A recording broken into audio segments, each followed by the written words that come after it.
The night my sister screamed that I had ruined her life in front of a room full of strangers. Something inside me finally cracked. She looked at me like I was the enemy she'd been waiting years to destroy.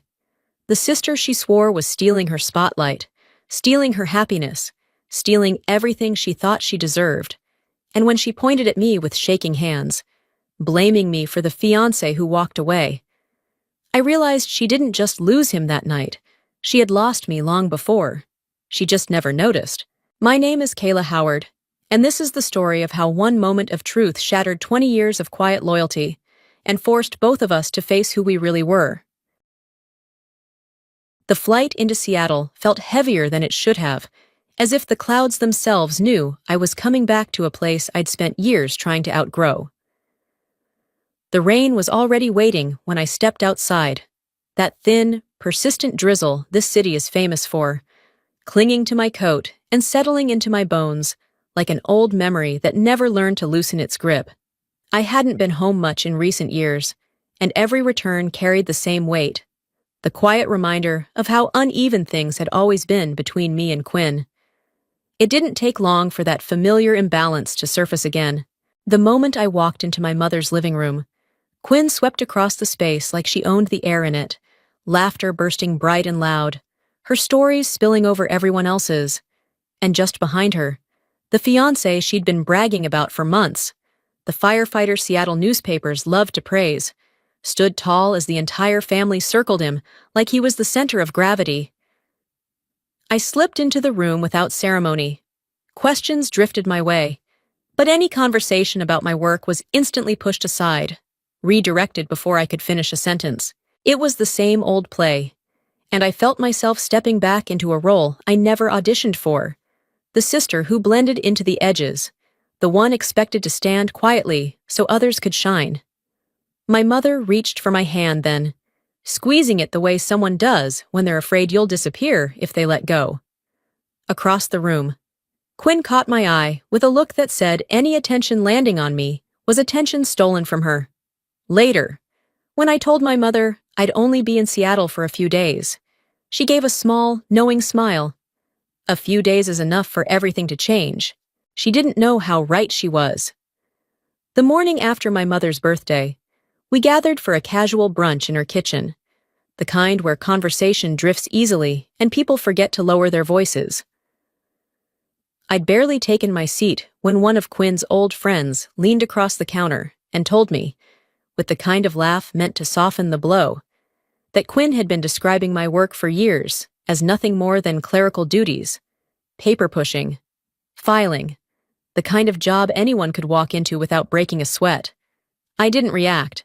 I'd built a lifetime out of pretending words didn't land where they did, but something inside me pulled tight, the way a bruise aches when someone presses too hard. Another friend chimed in a moment later, asking if I still spent my days scanning documents for the military. The casualness of it, the assumption that this was common knowledge, told me everything. Quinn hadn't just minimized me in private conversations. She'd rewritten me altogether. I forced a polite smile, swallowing the sting that rose in my throat. Across the table, Quinn watched me with a look I recognized too well. Satisfaction. As if she believed this version of me, the watered-down one, was safer, more manageable, less threatening to her spotlight. Later, when I went to borrow a sweater from the hallway cabinet, a small envelope slipped out from under a pile of folded towels. My name was written on it in my father's handwriting. I froze. He'd passed away years ago. I opened it slowly, the paper brittle, the ink slightly faded. Before I could finish reading, my mother appeared behind me, startled. She said she thought I had already read it, that Quinn had given it to her a long time ago, asking her to keep it safe. Only she hadn't. She'd hidden it. Inside the letter, my father wrote that he was proud of the work I'd done, even if he could never speak of it, even if no one else ever would. He hoped the truth of my efforts would someday rise on its own, without me needing to defend it. I sat down on the edge of the bed, the words blurring for a moment. Shock, then grief, then something sharper. The understanding that Quinn's behavior hadn't come from simple envy. She feared the truth about me, feared how it would shift the balance she'd spent years reinforcing. For the first time since arriving home, I felt the ground subtly shift. Something buried was beginning to rise. Ethan arrived later that afternoon, cheerful and warm, instantly at ease in my mother's living room. He had the kind of presence that put people on solid ground, someone used to stepping into chaos and steadying it. When he asked about my life, his tone wasn't nosy, it was genuine, curious in a way that made me wonder if he saw more than Quinn ever intended him to. But the moment our conversation edged anywhere close to my work, Quinn cut in with a joke or an exaggerated sigh. Steering the focus back to herself, she dismissed the topic as if it were dull, irrelevant, hardly worth a sentence. Ethan tried again later, asking a more thoughtful question, one that hinted he knew more about the military than he let on. Before I could answer, Quinn inserted herself between us, practically blocking the air. Ethan gave me a look then, a small furrow in his brow, confusion paired with something like recognition. He lowered his voice just enough for only me to hear, saying he hoped to talk with me alone sometime, that he sensed I might understand things others didn't. Quinn's reaction was immediate. She laughed too loudly, pulled him close, and insisted there was nothing interesting for him to learn, that I preferred hiding behind secrets, that he shouldn't waste his time. It was subtle, but I saw the flash of unease in her eyes, a kind of tightening, like someone bracing for impact. When Ethan mentioned the upcoming engagement dinner and said he hoped we'd get a chance to talk more there, Quinn stiffened, her smile flickering for just a fraction of a second before she smoothed it over. She wasn't just interrupting out of habit, she was afraid. As the evening drifted on, her tension only grew. Every time Ethan glanced at me, every time I offered a simple comment, Quinn's posture sharpened, protective in a way that made no sense, unless she believed too much light on me would expose something she'd worked hard to keep in the dark. Later that night, lying awake in my childhood room, I heard my father's words echo from the letter tucked beside me. One day, the truth will speak for itself. I didn't know it yet, but that day was already on its way. The rooftop restaurant Quinn had chosen sat right over Union Lake, its gold lights shimmering across the dark water like scattered coins. I took my usual place at the far end of the table, the spot no one notices until rolls are passed or pictures need someone to hold a coat. Quinn made sure the room noticed my arrival, greeting me with an overdone cheer that hinted more at performance than welcome. She announced to the table that it was practically a miracle I'd managed to show up, given how I was always drowning in office tasks. Laughter bubbled up from people who didn't know any better, and even a few who did. Ethan offered me a polite smile, but Quinn cut into every attempt he made to engage me. She kept the spotlight on herself with the ease of a seasoned performer, her voice rising whenever the attention dared drift in my direction. When one of her friends asked if my job in the military was as light and effortless as she'd heard, I drew breath to answer, but Quinn swooped in again, joking that I was basically a silent photocopier in uniform. The table laughed harder this time. I let the sting pass through me quietly, keeping my expression calm even as something deep inside twisted. Still, Ethan looked at me differently, not with pity or confusion, more like someone trying to remember where they'd seen a familiar shadow. During a lull in the conversation, he leaned in slightly and asked if I had ever worked near the Mountain Region Response Unit. My pulse skipped. Before I could say anything, Quinn intercepted, insisting I liked acting mysterious and that he shouldn't read too much into it. Ethan didn't respond. He just sat back with a thoughtful frown that said he wasn't done connecting whatever dots had formed in his mind. Later, as the entrees were cleared, he spoke again, quietly, deliberately, saying he hoped to talk to me about something that happened in 2018. The year hit me like a cold gust off the lake. Rivergate response. A mission I had never been allowed to acknowledge. My silence must have given something away, because Quinn stiffened instantly, her smile faltering as if she knew the edges of her carefully built story were beginning to fray. Dessert arrived, and Quinn launched into a monologue about wedding colors and floral arches, certain the room belonged entirely to her again. I might have let the evening pass like that, until I adjusted the lapel of my jacket and a small glint of metal caught the light. Ethan froze. His hand, mid-air with a wineglass, trembled ever so slightly. His gaze locked onto the pin inside my jacket, as if he were staring at a ghost. Then he rose, slowly, but with an intensity that pulled every eye at the table. He asked if I had worked with a specific analysis team, one tied to a report he'd read after the Rivergate operation. My silence, once again, said more than words. Quinn's panic broke into her voice as she rushed to dismiss it, insisting the pin meant nothing. But Ethan wasn't looking at her anymore. His voice cracked when he said he was alive, because of the analysis someone on that team had written. Because of me. Quinn demanded he stop elevating me above her. But her words fell flat. The world she'd built, one where she stood tallest, and I barely existed. Fractured right there under the restaurant lights. The table stared at me, with a mixture of awe, confusion, and a fear I never asked for. I hadn't come to this dinner to be revealed. I had only wanted to be seen. The dinner hadn't even settled before Quinn erupted like a lit fuse. One moment, the table was stunned into silence by Ethan's revelation, and the next she was on her feet, pointing at me as if I'd committed an unforgivable betrayal. Her face burned red as she hurled accusations, insisting I had stolen her spotlight, sabotaged her moment, tried to be better than her. No one responded. Not because they agreed with her, but because everyone could see how wildly she was spiraling. Ethan watched her with a look of disbelief, as if he were finally seeing the person beneath the polished surface. I stayed still. Any defense I offered would only twist itself into ammunition for her narrative. When Ethan's voice finally cut through the chaos, it was steady and low. He told her she needed to apologize to me. The whole table turned toward him, stunned. It was the first time I had ever seen Quinn truly panic. She shouted back at him, her voice cracking under the weight of her fear, demanding he stop siding with me. The sound of her words ricocheted off the glass railings until even the servers froze mid-step. She grabbed her purse, knocking over her chair as she bolted from the rooftop. The sharp clack of her heels on the wooden deck echoed behind her like tiny explosions. Ethan looked at me with exhausted resignation and quietly asked if she had always been this way. I didn't answer. I didn't need to. The silence was answer enough. And then came the fracture within the family. My mother wiped her tears, asking if I could be more gentle with Quinn, as though I had done anything at all.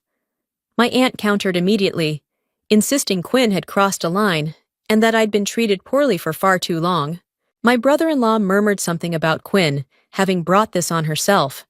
The table split in half, loyalty in one direction, accountability in the other, and I stood in the center of it, knowing this was only the beginning. Later that night, back at my mother's house, my phone buzzed nonstop. Quinn had taken the conflict online. She'd posted a dramatic, passive-aggressive status about a sister ruining her happiest moments, about envy and malice and divine pity. The comments poured in, strangers calling me jealous, venomous, bitter. In a single hour, she'd rewritten me as the villain of her story, broadcasted to a few hundred people. The battlefield had expanded far beyond family, and I understood then that her retaliation would not stop on its own. Morning brought a blow I hadn't prepared for. An email from base security requested a meeting due to online content that could affect my clearance. My stomach dropped. Clearance was the backbone of my career. A single misinterpretation could snap everything in half. The timing wasn't coincidence. Quinn had unleashed something she couldn't control. Meanwhile, Ethan tried to speak with her, but she refused to open the door or answer his calls. Running was her default when reality didn't match the script she'd written for herself. By afternoon, the next consequence landed.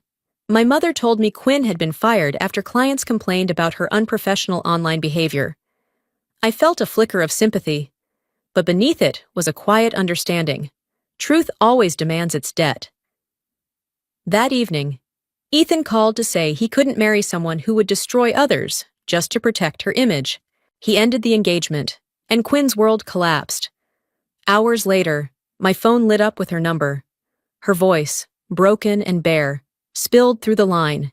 She said she had nothing left, no fiancé, no job, No idea who she was anymore. For the first time in 2 decades, she wasn't attacking or competing. She was drowning. And yet I knew I couldn't rescue her. Not this time. I told her the only thing that was true. She had to climb out on her own. When she hung up, the Seattle rain was still falling. But for the first time in days, I didn't feel cold. Something had ended. But something else, something necessary, had finally begun. I didn't sleep the night Quinn's voice cracked through the phone. The Seattle rain beat against the window like a verdict waiting to fall. Before sunrise, I reached for the old envelope I had found, the one that had somehow survived years of being hidden from me. My father's handwriting felt like a hand on my shoulder. His words were quiet but unwavering. He had seen everything I carried, everything I accomplished in silence. Even when no one else cared to look, he wrote that the truth would one day speak for itself, and when it did, I shouldn't shrink to make room for anyone. When I folded the letter, the ache that rose in my chest wasn't sharp anymore. It felt like recognition. I drove to Quinn's apartment. Her door was open, and she sat on the floor beside an empty ring box, stripped of every layer she used to build herself. She whispered that she didn't know who she was anymore. I sat beside her and finally said the words I'd held back all my life. I had stepped aside for her, thinking she needed it, but she'd mistaken my quiet for insignificance. Her tears came fast. She admitted she'd feared my strength, feared disappearing beside me. I told her she never needed to. There had always been room for both of us. The morning after everything unraveled, Quinn approached me with a hesitation I had never seen in her. Her voice was small when she asked if I could help her get her job back, as if she already knew the answer.